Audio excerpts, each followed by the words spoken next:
चाहिए? बोलो चाहिए कि नहीं चाहिए? सबको चाहिए, हमको भी चाहिए। हाँ, हम झूठ क्यों बोले? सबको चाहिए। लक्ष्मी माता है, माता की कृपा किसको नहीं चाहिए? सबको चाहिए। जगन माता है, हमारे ठाकुर जी की प्राणेश्वरी हैं, उनकी कृपा हमको क्यों नहीं चाहिए? हम ऐसे त्यागी बैरागी नहीं है जो हम अपने माता जी से विमुख हो जाएं। सबको चाहिए, लक्ष्मी जी की कृपा सबको चाहिए। लक्ष्मी जी की कृपा चाहिए तो इतने काम करना छोड़ दो।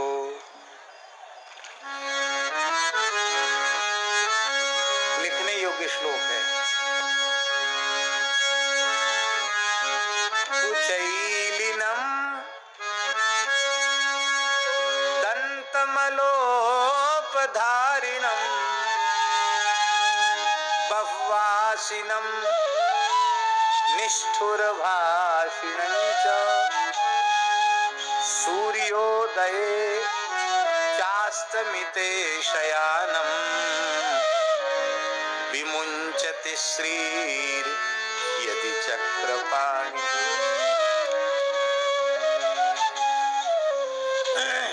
इतने दोष नारायण भगवान में भी आ जाएं तो उनको छोड़ के लक्ष्मी जी चली जाएंगे। हम तुम तो किस लाइन में?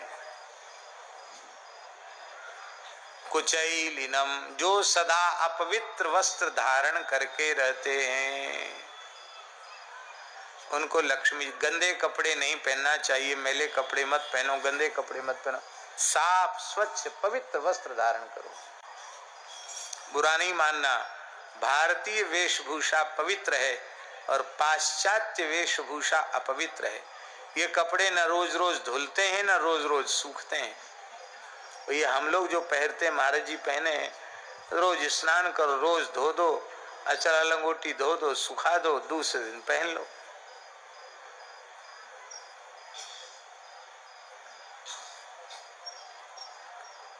अब जो इस बहुत मोटा कपड़ा चला है, क्या जीन्स कहते क्या कहते, वो तो पता नहीं धुलता होगा कि नहीं धुलता होगा, अथवा कैसे धुलता होगा, हमें अनुभव भी नहीं है, जरूरत भी अनुभव की नहीं है।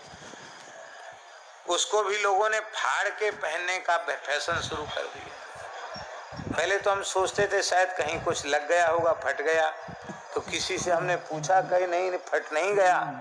ये फटे हुए कपड़े की कीमत ज्यादा है। गरीब आदमी का भी कपड़ा फट जाता था गांव में, तो हमने अपने बचपन में देखा है, दूसरे कपड़े का उसमें थेगरी चढ़ा दी जाती थी, सिलाई कर देते थे।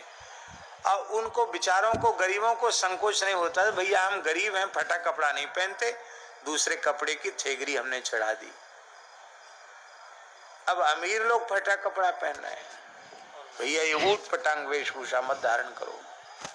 फटे वस्त्र पहनने से लक्ष्मी जी नाराज होती है। टूटे फूटे बर्तनों में खाने से लक्ष्मी जी रुष्ट होती है।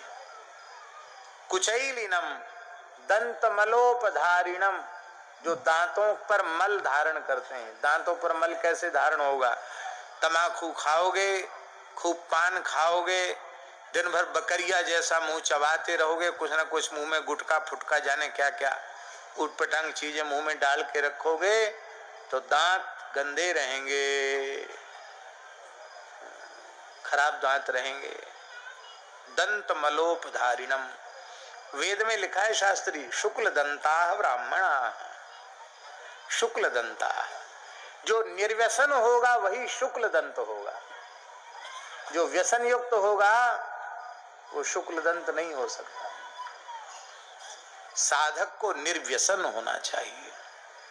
कुचैलिनलोपधारिणम बह्वासिनम, जो खूब ठूस ठूस के खाते हैं, उनसे भी लक्ष्मी जी नाराज हो जाती है। गले में जलन पड़ रही है, भीतर वाला मना कर रहा है कुछ मत खाओ, और बढ़िया राजभोग गुलाब जामुन रबड़ी सामने आई, हा, प्रसाद का तिरस्कार हम नहीं कर सकते। प्राप्त मात्रेण भोक्तव्यम, नात्र कार्या विचारणा, भले ही उल्टी हो जाए। अरे भाई, अब कोई बाजरे की रोटी भोग लगा के धर दे अरे महाराज अभी माला पूरी नहीं भाई, बाद में देखा जाएगा। तो बाजरे की रोटी में प्रसाद निष्ठा कहाँ चली गई? और रबड़ी मलाई मालपुआ देख के प्रसाद निष्ठा उदय हो गई। ये प्रसाद निष्ठा नहीं है, ये पदार्थ निष्ठा है।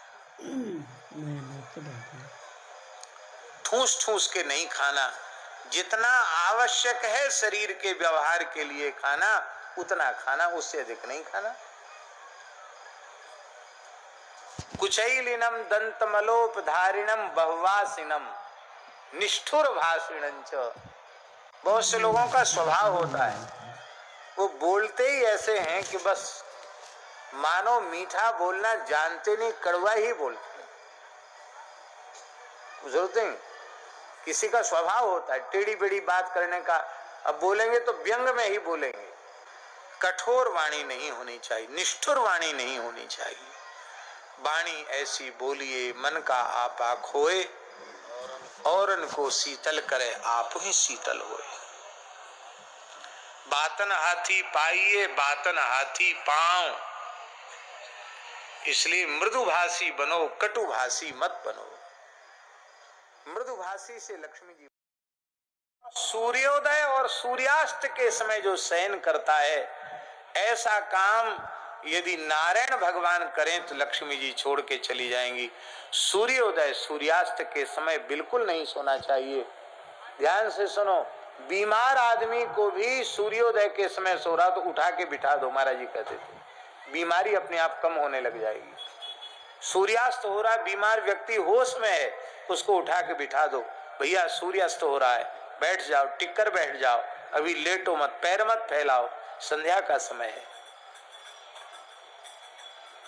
विमुंचत श्रीर यदि चक्रपाणि ही, तो इसलिए लक्ष्मी जी का आदर करना चाहिए। बोलो भक्तवत्सल भगवान की।